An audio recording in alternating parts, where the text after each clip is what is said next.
So there's been quite a lot of data mining for the upcoming PTR of Diablo 4, which will be testing out a lot of the new changes coming with the first expansion and coming with Season 6, specifically going over all of the difficulty changes and kind of a complete overhaul to Diablo 4 as a whole. Now, the information I want to go over in this video is that we have 4 mythic uniques that have been data mined. Now, they went over 2 on the live stream, but we've gotten 2 more, one of which is very interesting and potentially won't actually be going in the game like it's been data mined. So let's first go over the mythic items that were shown off in the live stream. First off, we have Shroud of False Death, which is a new mythic chest armor. Now what's interesting is this item's implicit is +1 to all passives, which is absurd. I think that's actually the strongest thing on this item, because if you go and look through passives in most of the classes have massive multiplicative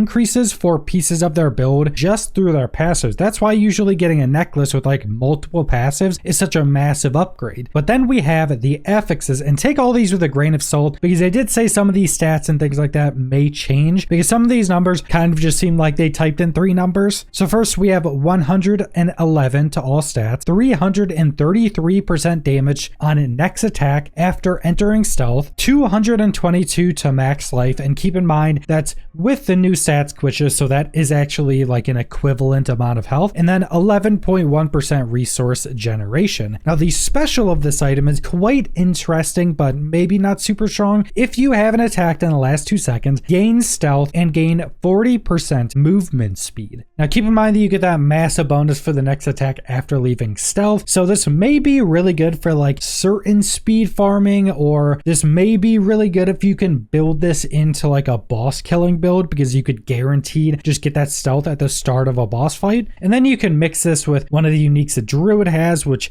makes your attacks out of stealth guaranteed crits. So there is some things you can do with this, but the special on this actually seems much less strong than something like the +1 to all passives. And then the other mythic they showed off was Heir of Perdition, a mythic unique helm, which keep in mind also takes the place of Endaria's Visage, or more importantly the Shakos. And the most interesting part of this item is its implicit is 200% damage to angels and demons. Now if you've been playing Diablo 4, you may have realized the only angel we've seen is Inarius, which we really don't face and just gets killed by Lilith. And the developers did confirm that this isn't like a placeholder or a mistake. This was purposefully put here. Now my guess on this is that this is either a tease for Season 6 and we'll be facing angels in Season 6, or this is a tease to the second expansion, because keep in mind the Diablo team and a lot of other development teams in gaming who are live service games are developing 2 expansions at a time. So while they've been developing Vessel of Hatred with like the primary team of developers, there has been work being done on the second expansion. Now a lot of that will be storyboarding and pre-production, and then just getting into development as Vessel of Hatred development is winding down and going into release. So they already know pretty much exactly what's going to be happening in the second expansion. They most likely know a general outline of the next expansion as well. I would be very surprised if the second or third expansion does not have the gates of heaven opening up and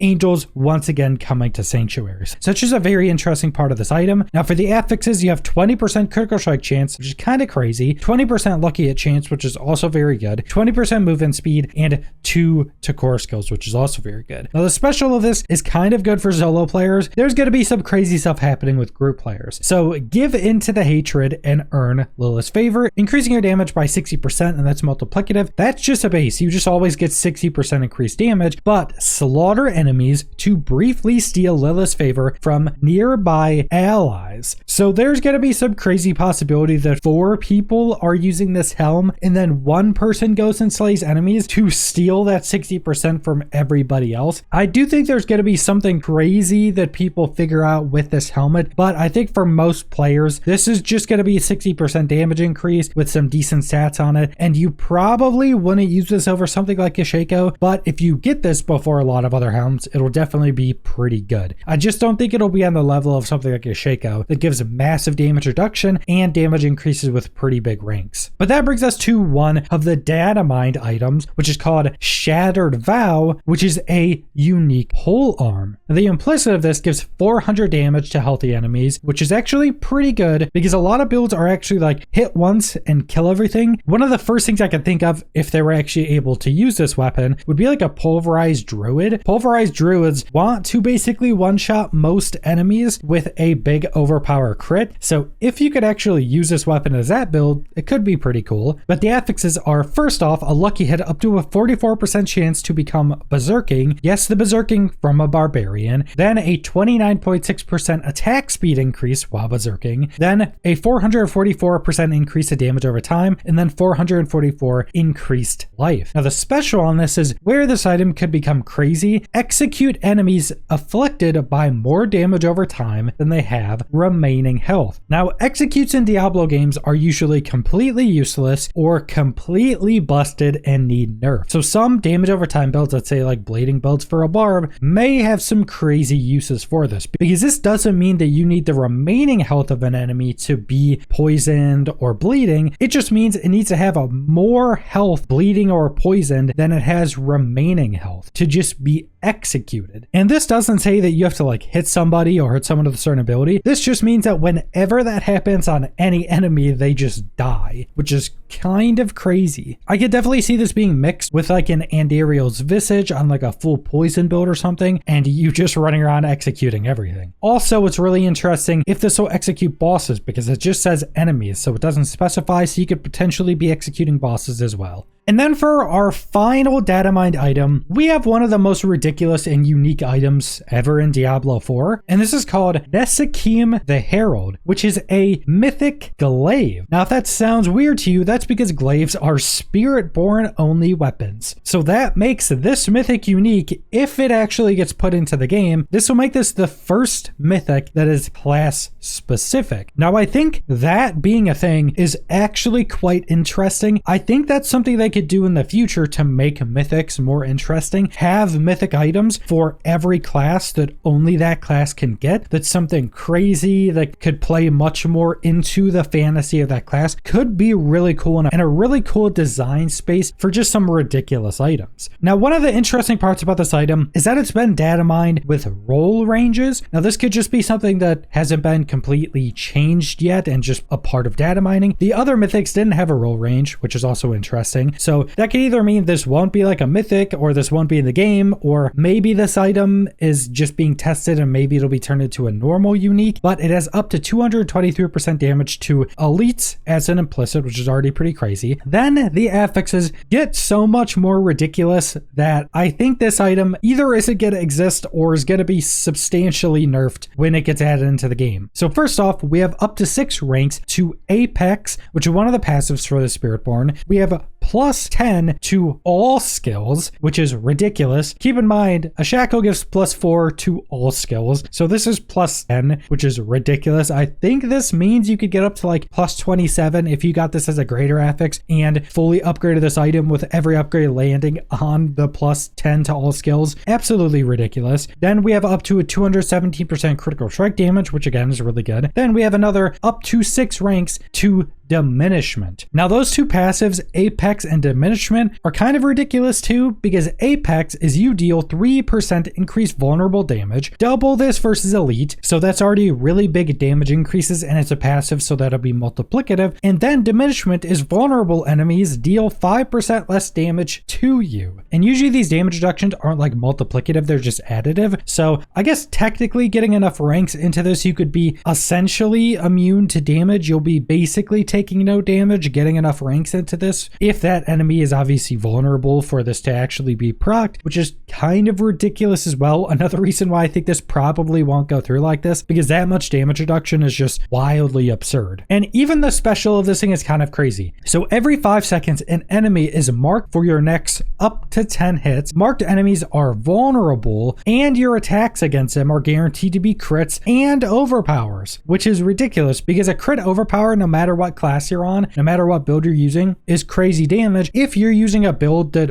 builds into that, like a pulverized druid, getting those two combined can just one-shot everything on your screen. And if this ends up being a mythic, that'll just mean this is always going to be rolled 10 as the next 10 hits. Now, specifically, this will only really be good on bosses, because if you're marking one enemy every 5 seconds, not really going to help when you're facing hundreds of enemies in a few minutes. But if you're against a boss, it's just going to instantly proc, and your next 10 hits are going to be crits and overpowers, which are going to be completely absurd. And also, the marked enemies are vulnerable, so your 2 skill increases on Apex and Diminishment that are only against vulnerable enemies also means this is going to be helping with that. And again, more specifically, guaranteeing that a boss is basically vulnerable the whole time. While I think a lot of this is pretty interesting on this weapon, and the fact that it's a mythic item for a specific class is also really interesting, I seriously doubt this item would be launching into the game with this crazy of roll. I think if it's launched into the game, the special will probably be like half to 5 hits. A lot of the passive increases or rank increases will probably be half, so like maybe up to 3 to Apex and 3 to Diminishment. And the plus 10 to all skills, I think would be half or more than half. That's just way too crazy, because keep in mind, plus ranks to skills is basically multiplicative damage increase. It's also massive increases for other things like cooldown reduction, or like let's say you have a barrier skill, it's a massive increase to the barrier, or also because of the changes coming with the expansion, ultimate skills are now also getting ranks. So this would be plus 10 to an ultimate skill, which would give it massive cooldown reduction and massive damage increases, which would scale ultimates even more than other skills. And ultimates on the Spiritborn are kind of built to be more integral to the class, meaning plus 10 ranks to an ultimate of a Spiritborn is even better than every other class, which would, I think, just be way too strong. So this weapon is very interesting, but I think incredibly overtuned. But that's pretty much all the information we have on upcoming mythics. Now, this doesn't mean this is all the mythics coming. In fact, I think this probably isn't all the mythics coming, because these are things that seem to be in the PTR. And the PTR is absolutely not testing like some of the new content coming with Season 6 and pretty much any of the new content coming with the expansion. So I would be very surprised if we don't see more mythic items coming specifically with the expansion. But